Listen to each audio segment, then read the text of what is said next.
विनंती आम्ही आज मुख्यमंत्र्यांना मी स्वतः भेटलो. तिथे दोन्ही उपमुख्यमंत्री होते.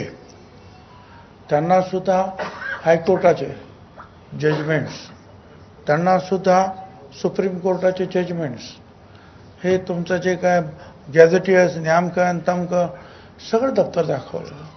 म्हटलं हे सगळं आहे, हे तुम्ही लक्षात घ्या. हे ओलांडून तुम्ही ज्या दिवशी जाल त्याच्या दुसऱ्या दिवशी आम्ही कोर्टात हजर आहोत. आंदोलन तर करूच, पण कोर्टात सुद्धा आम्ही जाऊ. कारण जर संविधान जर तुम्ही मानतात बाबासाहेब आंबेडकरांचं, तर हे सगळे संविधानातून निर्माण झालेले जे आहेत ना कागदपत्र आहेत, ते आपलं मान्य करावं लागतील. त्याप्रमाणे तुम्हाला काय ते करायचं ते करा. बाकी आता ते जे काय करतात, तुम्ही कोर्टात काय करा, ते काय करा, आम्हाला काही कर्तव्य नाही.